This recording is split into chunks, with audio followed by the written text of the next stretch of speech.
Ben Brode, one of the makers of Hearthstone, is making a brand new card game to potentially kill Hearthstone. It is supposed to be an insanely fun card battler, with Ben Brode being the chief development officer. This game has potential to take down Hearthstone.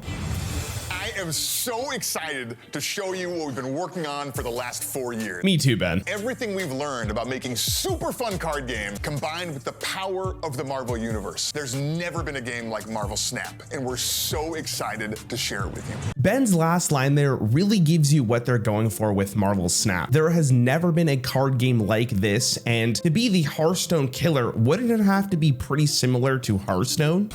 The first thing that makes Marvel Snap different than other CCGs is how fast the games are. Each game is about 3 minutes. Both players play simultaneously. There's no waiting. We've taken your opponent's turns and your turns and layered them on top of each other so that you don't have any waiting. It's just your turn, your turn, your turn, your turn. So as you can see, Marvel Snap looks like a completely different card game than Hearthstone. Hearthstone looks like it was built for PC first, followed by mobile, where Marvel Snap looks like it's definitely focused on the mobile aspect and then made for PC afterward. They said that Marvel Snap has both players playing at the exact same time, where Hearthstone's a little bit more back and forth. I have to wait for my opponent to do something before I'm allowed to do something. So they're not really going for the same game whatsoever. So the only way that this is going to be the Hearthstone killer is that if this game is so much fun that no one wants to play Hearthstone anymore. With Marvel Snap, we really wanted to bring it to the next level. Another example is deck building. Once upon a time, card games had 60 card decks. You could play 4 copies of any card, which was actually just 15 unique cards. And so in Marvel Snap, we thought, hey, what if we just did 15 unique cards? And actually the games are so fast,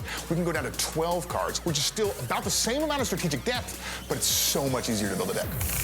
I do think from a mobile perspective that this card game is going to absolutely kill all the other card games. The idea that most of these games are supposed to be extremely fast, I think they said around 3 to 6 minutes, is really good. It's super easy to play this game on a bus or while you're waiting for someone. If you just want to play a couple games here and there, it feels like it's very easy to approach. Now, obviously, we don't know what the economy is going to be like, if it's super free to play or not, but the idea of making an easy card game for people who enjoy the Marvel Universe, this looks like it's going to be an absolute success. And every card in Marvel Snap has a unique ability. These powers really affect the game, and so choosing the cards that work best together is one of the most fun parts of the game.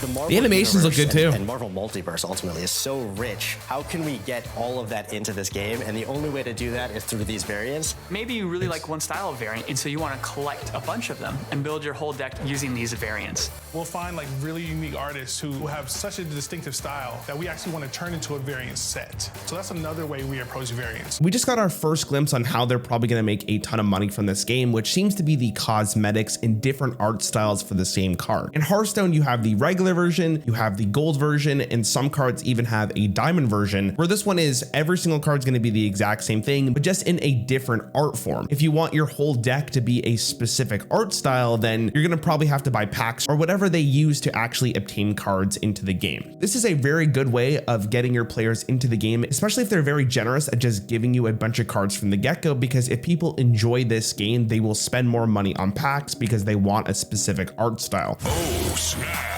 In the rank mode, you're basically fighting against other players, trying to get more cosmic cubes.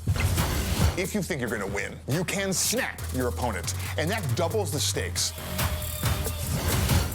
The whole mind games aspect does spike my heart rate a little bit. When you feel like you are going to win the game, you can double down and get more rewards back, which feels great when you win. If you retreat the game, that means you lose the game, but it doesn't feel bad. So there's even a competitive aspect to the game of getting the cubes, and I think the way that they handle this is very nicely. You could double down, which is a very cool mechanic. I do believe that this is the type of gameplay that you want in a mobile game, where it's fast paced, you feel like you're involved, and you could clearly tell that the people making this game know exactly what they're doing. So when we launch, there'll be well over 150 base cards for players to collect, and then we're going to continue to be adding new cards to the game every single month as these new seasons roll out. We just really want you to see that there's going to be something new in there every day. It's really important to us that you're not paying for power. The game is free to play, and you can get every card in the game over time without paying anything. Sorry for my stupid comment. I just really liked her shirt. She did say that the entire game is free to play, and you can get every card just by playing the game without spending any money. That is the case normally now with almost every collectible card game. If you're not going for more of a free to play model, it's going to be very hard to compete with the other card games in the genre currently. differently. Hearthstone's doing a very good job right now. If that you play every single day and you do your quest, it's very likely that you can own the entire expansion as long as you play enough. We'll have to wait and see how much time you actually have to put in with Marvel Snap, but the fact that it is a mobile game can be slightly concerning. All I've seen so far is like the announced trailer for this game. Okay, I'm going in actually completely blind. Ben Brode is one of the reasons why we have Hearthstone the way it is today, so I'm very optimistic on this. Let's see. This is Ben Brode from Second Dinner, and ooh, I got a couple full games. We just take a moment and say Ben Brode looks fantastic. I'm playing a deck that tries to buff my own card.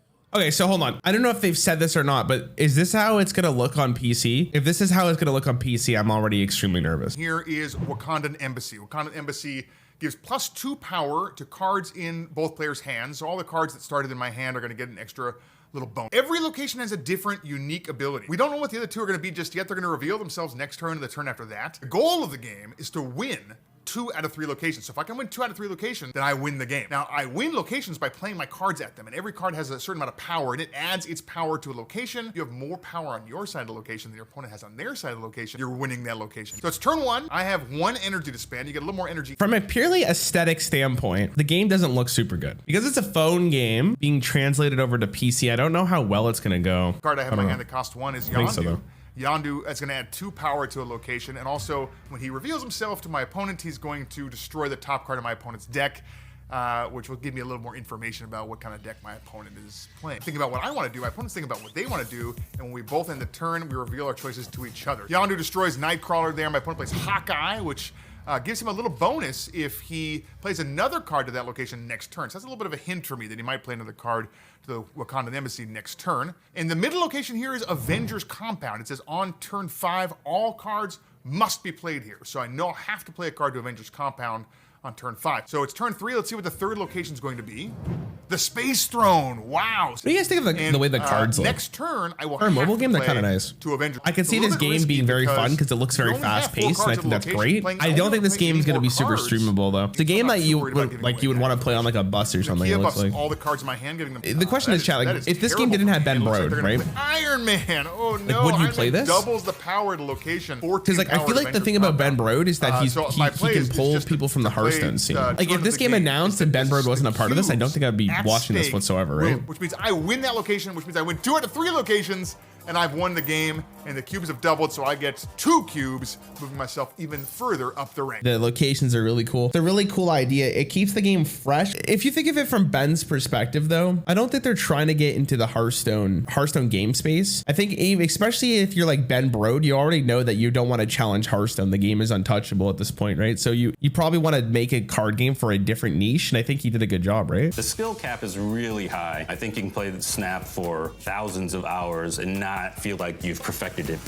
When no game feels the same, you feel like you're always learning. I think that's what's really important for a game feeling like it has meaningful depth. We have huge ambition of constantly delivering new content and constantly evolving the meta for the game. Marvel Snap is a mobile-first title, but that's not the same as being mobile only. So they said that Marvel Snap is going to be a very high skill cap game, and it definitely looks like it with the dynamic locations on the map. And because you're playing at the exact same time, there is a lot of mind games, which means your decisions matter a ton. But the problem with this game I can see from a competitive standpoint is that it doesn't seem like it's very fun to watch. I was watching other streamers play the game and I wasn't super involved. I think it's going to be a lot more fun for the person playing it, but not really for people watching it, which means the esports side of things, I don't really know if it's going to take off. I think the best part about this game is the overall flavor of the look. The aesthetic is fantastic and the cards themselves look absolutely phenomenal. One of the best aspects of Hearthstone is that when you play a card, it actually feels like a minion and not just a card, where this almost feels like the exact same way. They have a really cool animation, the flavor of the specific Marvel character is there, really well done voice line, and most importantly, it feels like you're playing an actual hero rather than just a card. So my final thoughts on this: I don't think Marvel Snap is going to be the Hearthstone killer. I don't think it's going to kill Legend or Runeterra either. I don't think it's going to kill any card game, but I do think it's going to be a very good mobile game, and the people who like this style of game are going to absolutely love it. People who enjoy the Marvel universe are going to love it. I don't expect it to kill Hearthstone. I just think it's going to be a very good game.